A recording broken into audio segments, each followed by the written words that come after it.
Muito bem, pessoal, voltamos agora com a nossa última apresentação do ano. E joga aí o primeiro slide já para a gente não perder tempo. A gente vai estar tratando aí sobre esses três principais tópicos, reagindo às respostas do reitor, método de ingresso dos discentes, que agora tem uma resolução onde o processo seletivo ele pode ser por histórico escolar. A gente vai explicar melhor isso lá na frente.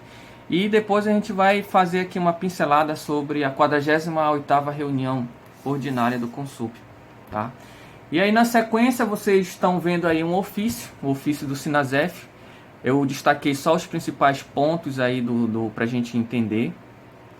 Esse ofício ele vai estar disponível para vocês na íntegra, no link da descrição, e todos os documentos que a gente estiver referenciando também vão estar disponíveis, tá? Mas apenas para contextualizar vocês, o que estava acontecendo? Alguns servidores estavam nos procurando, falando que, olha, Donias, o meu trabalho ele poderia ter sido realizado de casa tranquilamente, Adonias. E infelizmente a minha chefia imediata, ela me convocou. E realmente, senhores, eu tive acesso a algumas convocações, inclusive, e eu vi muito vago as argumentações. E esse ofício, ele questionava exatamente esse ponto. O ponto em que a portaria 830, ela subdelegava irrestritamente para as chefias imediatas poder fazer convocações dos servidores para vir trabalhar presencialmente. Senhores, a gente aqui não está, vamos dizer assim, fazendo uma defesa da preguiça ou coisa do tipo, senhores, né? Vamos ter aqui um pouco, vamos ter um pouco de maturidade para entender que o que nós estamos questionando aqui é essa subdelegação irrestrita, porque infelizmente, alguns servidores estavam sendo convocados e vinham fazer coisas aqui só trabalho de internet. Se é para fazer trabalho de internet qualquer um tem, senhores. Eu vou dar um exemplo de servidores que poderiam se encaixar nessa convocação. Por exemplo, tem servidor que não tem internet em casa. Esses servidores, obviamente, não tem como ficar em casa, senhores. Outro exemplo, tem servidores que não trabalham com internet. Pode estar trabalhando com carpintaria ou coisa do tipo, entendeu? Então, tem servidores que, de fato, não tem como desenvolver o trabalho de casa. Mas, infelizmente, né, o modus operandi de eles agirem é esse, né? E aí eu vou mostrar para vocês o trechos, né? E tem 1.2 desse ofício aí que vocês estão vendo. Fala assim, ó, ele está respondendo esse ponto aí em que ele fez a subdelegação irrestrita. As deliberações que vêm sendo tomadas têm por fundamento o dever do IFAM de prestar educação pública.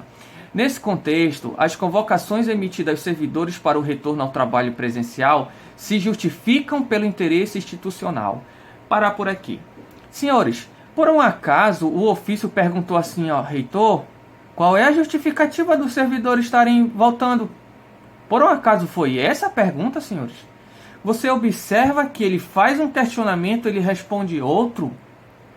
Você tem observado que o reitor ele tem adotado um método, vamos dizer assim, sutil de responder outra coisa que não o que está sendo perguntado, senhores? Vocês observem a sutileza do reitor em se comportar dessa forma reprovável, inclusive, senhores. Porque isso é engano. Isso é algo assim que não se deve servir como exemplo para ninguém.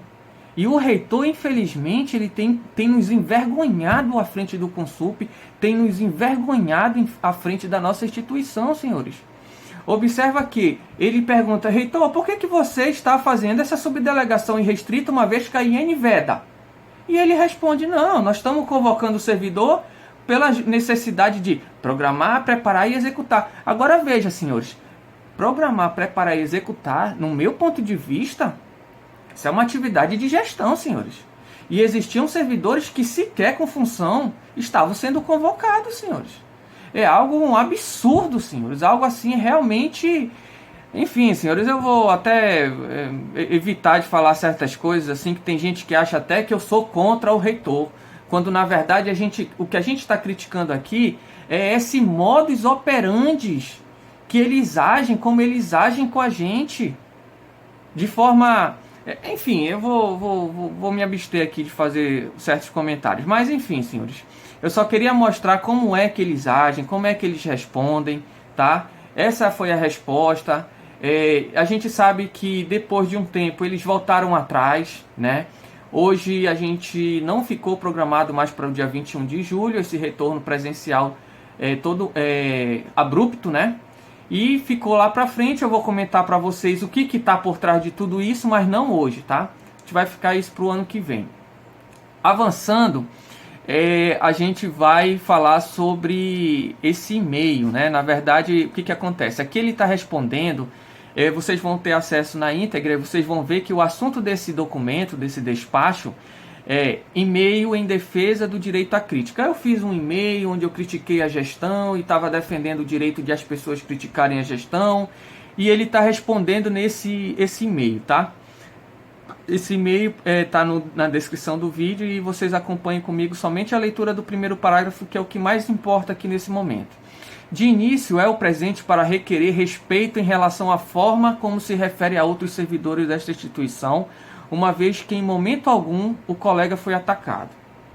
Agora veja bem, senhores, aqui ele está questionando aquela briga, aquele bate-boca que a gente teve, eu e o conselheiro Valéry, tá? Ele diz que eu não fui atacado e ele diz que eu fui desrespeitoso com o servidor, com o conselheiro. Beleza. Agora, vê se vocês enxergam aí o ponto em que eu fui desrespeitoso com o servidor, com o conselheiro. Vê se vocês enxergam aí. Vocês não vão enxergar, senhores. Porque simplesmente o reitor ele não tem argumento. Quando ele fala as coisas genéricas, ele fala coisas jogadas ao vento, ao ar.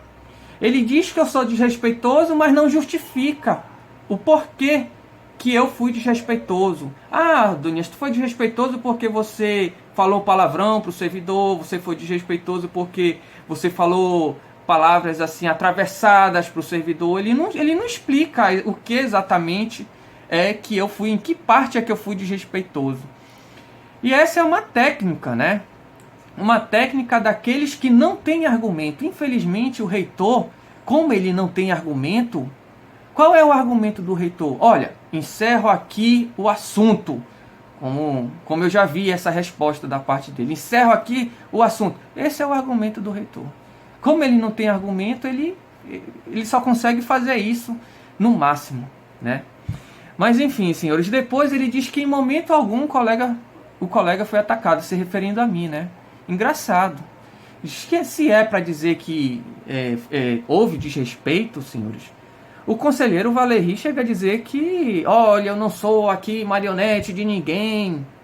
Bom, senhores, se ele não é marionete, ele não está me chamando de manipulador. E ele vem dizer que eu não fui atacado? Você percebe que ele, como presidente, está tomando as dores de um conselheiro?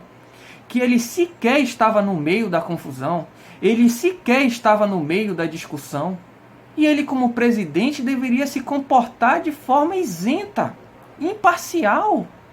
Eu não quero que ele me defenda, mas também não quero que ele me ataque em um problema entre eu e um outro servidor. Agora, se eu estivesse conversando diretamente com ele, aí tudo bem, ele poderia se defender e até eventualmente atacar. Eu não vejo problema nenhum em ele querer fazer ataques, desde que seja respeitoso, essas coisas. Mas o que eu não entendo é ele tomar as dores do conselheiro Valéry, entendeu? Então, quando eu digo aqui que o conselheiro presidente, ele anula toda a nossa participação, ele não dá a palavra para a gente, ele não bota para frente os nossos processos, os nossos documentos, ele não dá tramitação. Quando eu digo isso, eu digo com razão, senhores. Vocês estão vendo aí como ele age com parcialidade comigo. Então não tem porquê a pessoa ficar achando coisas diferentes, uma vez que eu estou provando, mostrando aí para vocês. Tá? Então a gente vai avançar aqui para a gente não perder muito tempo, mas vocês vão poder ler aí na íntegra tudo o que ele respondeu. Aqui nesse segundo momento, ele fala, eu fiz uma carta de protesto, vai estar disponível aí para vocês também, que eu já mostrei para vocês. Mas na resposta dele, ele chega a dizer assim, no segundo parágrafo. Quanto ao plano de contingência, ressaltamos que inicialmente a ideia era aprová-la no Conselho. Aí ele diz, primeiro era para estar no Conselho, mas ante a urgência com que deve ser publicado e após a submissão à comunidade, considerando que apenas o calendário regimentalmente é matéria de Consulp, apenas o calendário será submetido ao Consulp. Resposta, senhores, depois de tudo isso. O que vocês acham que aconteceram no Consulp? Vocês acham que o plano de biossegurança ele passou ou não passou pelo Consulp? Resposta que passou. Então, no início, eles queriam que fosse para o Consulp. Nesse documento, eles estão confessando que eles modificaram, né, o posicionamento deles.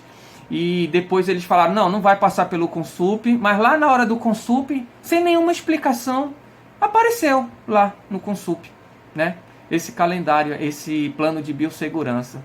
Tanto é que o Consulp foi lá e votou olha, todo mundo trabalhando de forma remota, até que venha um relatório e esse relatório confirme, valide que o IPHAN tem cumprido todos os protocolos, né? Isso aí a gente já explicou, né? E essa é a maior prova de que passou pelo Consulp. Percebe como ele deixa a gente confuso? Ele se confunde e confunde a gente? Infelizmente, senhores, do meu ponto de vista, não tem aptidão nenhuma para ser nem reitor, nem presidente de Consulp, nem nada. É lamentável, senhores. Eu sei que os senhores vão poder dizer, Donias está sendo desrespeitoso. Não, senhores. Não é ser desrespeitoso. Ele, infelizmente, senhores, ele tem demonstrado não ter aptidão para exercer o cargo. Infelizmente. Eu sei que eu posso estar, desapontando alguém, etc. Mas essa é a minha opinião, senhores. Vocês podem pensar diferente de mim, não tem problema. Mas a gente vai avançar no assunto. Agora eu quero falar para vocês sobre o processo seletivo. Primeiramente, falar para vocês que primeiro eu vou contextualizar vocês. A partir do final do ano de 2016 para 2017, né, nessa virada de 2016 para 2017, o IPHAN ele inovou quanto ao processo de seleção dos seus alunos. Ele, vamos dizer assim, admitiu como método de aprovação, como método de nota, o histórico escolar ao invés de aplicação de uma prova, como era tradicionalmente feito até então. Bom, a justificativa para isso é questões orçamentárias. Ele diz que, olha, o IPHAN ele perdeu muito dinheiro, etc, etc. E fazer esse processo seletivo requer muito custo, né? Mas, senhores, de 2016 para cá, a gente abriu já dois campos avançados. É interessante, né, senhores, que eles dizem que não tem dinheiro para o processo seletivo, mas estamos abrindo campos. É algo bem interessante. Na verdade, senhores, quando um gestor diz que não tem dinheiro, diga para ele o seguinte, olha, meu diretor, meu reitor, quem seja com quem você esteja conversando, fale o seguinte para ele, não, senhor, não é que não tenha dinheiro. Fale a verdade, não tenha prioridade a minha demanda. O processo seletivo não é prioridade do reitor. Infelizmente, ele sacrificou esse método tradicional. Eu me lembro que antigamente, falar nas provas da antiga ETFA, né? Era uma prova temida e aquela coisa toda. E veja em que situações nós encontramos hoje, né? A prova da ETFA é a prova que você faz lá na sua escola. Da antiga ETFA, né? Mas assim, senhores, o que eu posso falar para vocês? O maior problema do histórico escolar que eu vejo é que ele não te garante isonomia.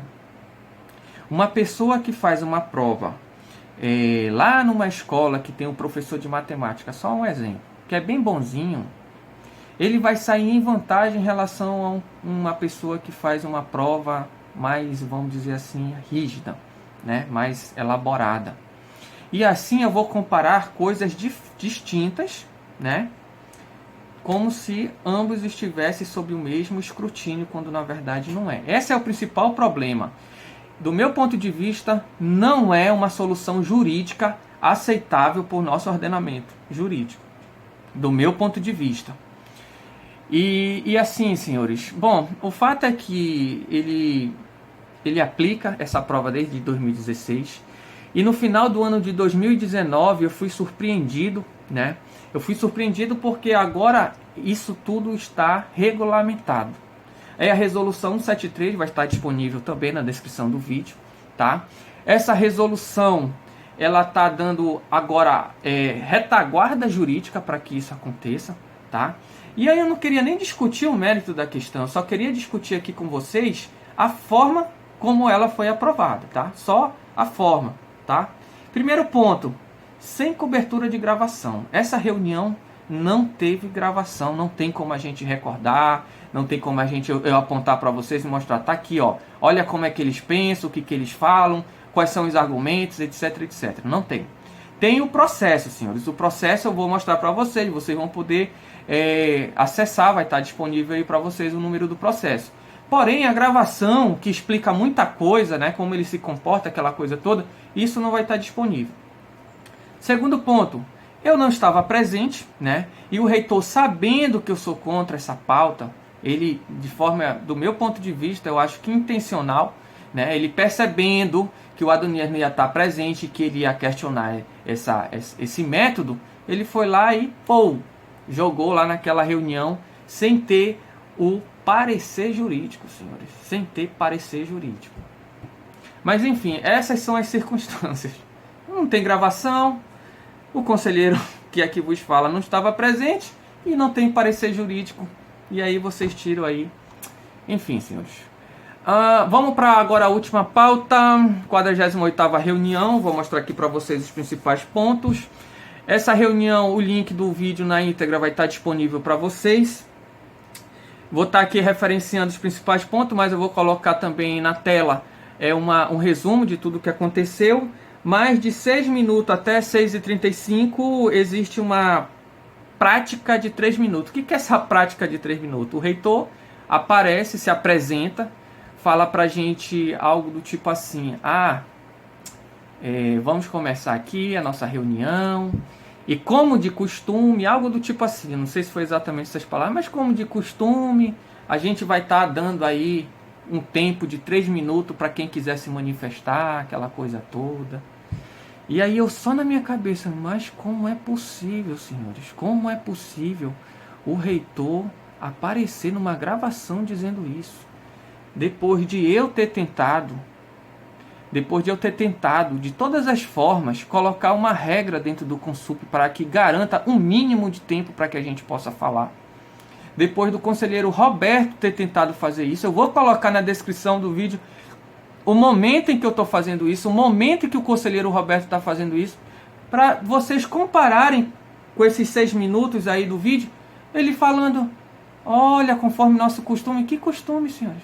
Que costume que o reitor simplesmente coloca quem ele quer para falar.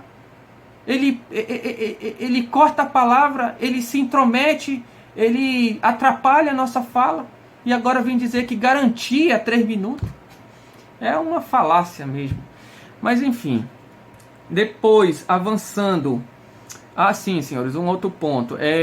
Na minha manifestação, que vai estar disponível na descrição do vídeo, vocês vão estar vendo lá o reitor falando bem assim, olha, meu filho, o que você quer? Porque eu queria fazer um requerimento verbal na época, né? E aí ele fala, olha, meu filho, para você fazer um requerimento, você tem que ter processo. Você tem que dar entrada. E ele vai tramitar. Não é assim. Tem que ter elemento. Ele fala, tem que ter elemento. Né? Beleza. Só que também na descrição do vídeo, você vai ver o momento em que a boca do reitor faz resolução. É mole? Eu vou mostrar para vocês. Eu vou mostrar a resolução que gerou. E eu vou mostrar o momento em que a boca dele fala. Por que eu digo isso? Porque não tinha pauta. Essa resolução não tem processo. Não tinha pauta. Não tinha nada. Não teve absolutamente nada, senhores. Não teve discussão, não teve votação. Ele falou e gerou. Apareceu. Eu me surpreendi quando eu vi aquilo. Quando eu simplesmente vi que saiu uma resolução somente pela boca do reitor. E pra gente não. Pra gente não pode fazer nada verbalmente. Não. Pra gente, entendeu? 2 pesos, 2 medidas. Tá? Então, por fim, senhores, depois vem a minha a minha primeira manifestação, tá? De 12 minutos a 15 minutos, de 12 minutos e 20 até 15 e 35. Nessa manifestação eu estou questionando alguns processos sem parecer jurídico, né? E ele, assim, percebendo que estava errado, ele joga a culpa no secretário, né? Poxa, já falei pro secretário, aquela coisa toda, né? Grande líder, né? Aquele grande líder, né? Que realmente, depois que percebe, né? Que não tem saída, né? Acaba que jogando a culpa para cima dos outros. Mas enfim, senhores, enfim. Vamos seguindo. Depois vem, eu gostaria de ressaltar aqui, de 52 minutos até 1h22. Se vocês tiverem tempo, senhores, por favor, assistam. Assistam, porque é muito importante essa relatoria do conselheiro Jackson. Por que é importante a relatoria do conselheiro Jackson? Porque o conselheiro Jackson, ele vai no coração do problema. Ele estava relatando um PPC sobre a criação de um curso, né, de licenciatura em agronomia. E aí ele faz um questionamento interessante que tem tudo a ver. Ele fala assim, olha, eu cumpre todas as regras, está tudo ok, mas eu vejo um problema aqui que é vamos dizer assim, afinidade com os arranjos produtivos locais, né? Será que os os alunos que estiverem se formando, ele faz uma crítica profunda, ampla, bastante trabalhosa. Gostei, eu achei assim, nota 10 mesmo a relatoria dele. Por isso que eu peço que vocês acompanhem, apesar de ser um pouco longo, mas façam isso. E aí ele toca nesse assunto. Esses alunos, eles vão ter, será que, mercado para isso? Porque de fato, senhores, o processo não existia levantamento para saber assim se tem potenciais empregos para ele, né? E se a gente vai criar um curso, isso é fundamental, né? Como é que a gente vai criar um curso que não tem emprego para ficar em casa? É algo assim, vai criar evasão. E aí o conselheiro Jackson vai lá e dissipa, né? Vai tirando mesmo o processo, de forma que vai pegando, angariando, vai pegando assim, outros conselheiros vão concordando com ele, e o reitor ele não teve outra opção que não ser tirar o processo de dentro da pauta, né? E aí eu fico me perguntando, engraçado, né? Porque esse mesmo questionamento ele foi feito pelo conselheiro Antônio Roberto, senhores. Ele quis simplesmente fazer esse levantamento, abrir essa discussão. Poxa, a gente estava fazendo relatório de gestão, avaliando e tal, e aí ele só fez perguntar, senhores. Perguntar não tira, né? Ele colocou lá o conselheiro Roberto, ele pegou e colocou o curso de informática, né? Poxa, será que guarda a relação, né? E aí ele dá o exemplo, ó, eu conheço até gente que está servindo cafezinho lá, né? E por falar em cafezinho, faço aqui um registro. Eu estava assistindo o último debate para prefeito, né? Quando um candidato lá, ele alega, olha, lá na prefeitura estão servindo cafezinho. O pessoal estão servindo cafezinho, né? E aí eu fico me perguntando, rapaz, como são as coisas, né? O que a gente fala repercute e confirma, né? É confirmado de forma assim de forma que o reitor ele não tem escapatória, na verdade, né? Bom, senhores, para finalizar, tá?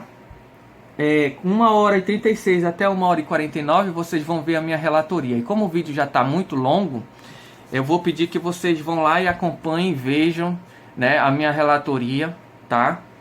E aí eu finalizo. É muito importante vocês acompanharem a minha relatoria, porque a minha relatoria depois eu vou retomar ela lá na frente. E aí eu queria que vocês se contextualizassem olhando lá a minha relatoria. Tem muitas ferramentas de gestão ali que eu gostei muito, e aí eu faço lá na relatoria. E aí vocês vão entender mais lá na frente. Por favor, se possível, façam isso. Esqueci de fazer referência, tá? Ao processo para vocês conferirem lá sobre o processo lá do professor Jackson, tá? Vou colocar na tela aí. Mas para finalizar, tá? Eu gostaria aqui de parabenizar, né? Vocês que acham que a gente só critica a gestão, mas vamos aqui realmente o reitor está de parabéns, porque a documentação que a gente referenciou na última reunião, a gente tinha lá uma quantidade bastante razoável, né, de tempo sem movimento no DGP. E o documento que vai estar disponível aí na descrição aqui do vídeo, vocês vão perceber que hoje são dia 13 do 12. E nós estamos aí há um pouco mais de 200 dias, senhores. Já pensou? 200 dias parado em que a DGP ela não tem dado retorno, ela simplesmente não responde os nossos questionamentos. Eu acho engraçado que o reitor tem tanto argumento na nossa frente, mas na hora de escrever é essa vergonha, senhores. É essa vergonha. Eu estou falando sobre o processo de remoção em que ele comete diversas falhas. E aí a gente questiona lá no documento e ele, pasmem, senhores, há 200 dias parado na DGP, razão pela qual a gente deixa aqui os nossos parabéns de 200 dias. Será que vamos chegar nos 300, senhores? Será que vamos chegar nos 300? Lamentavelmente, senhores. Bom, senhores, eu estou entrando de férias aqui, eu reforço aqui para vocês e digo para vocês que... O que eu posso dizer? Tivemos um ano bastante atípico, né? Bastante difícil. Muita gente morrendo, etc, etc. Lamentavelmente. O que eu posso dizer para vocês? Oração, senhores, oração. Eu sei que o Estado é laico, mas aqui eu falo como pessoa, tá? Como pessoa. Que a gente possa superar essa fase o mais rápido possível, que tudo possa voltar ao normal o mais rápido possível. Eu desejo a vocês um Feliz Natal, um próspero Ano Novo, na medida do possível, tá? E aí a gente volta aí no ano que vem e com muita novidade, apesar de estar terminando a nossa gestão, né, vamos dizer assim, mas ainda tem muita coisa para falar para os senhores. Eu agradeço aí a atenção e a paciência de vocês. Valeu, um abraço.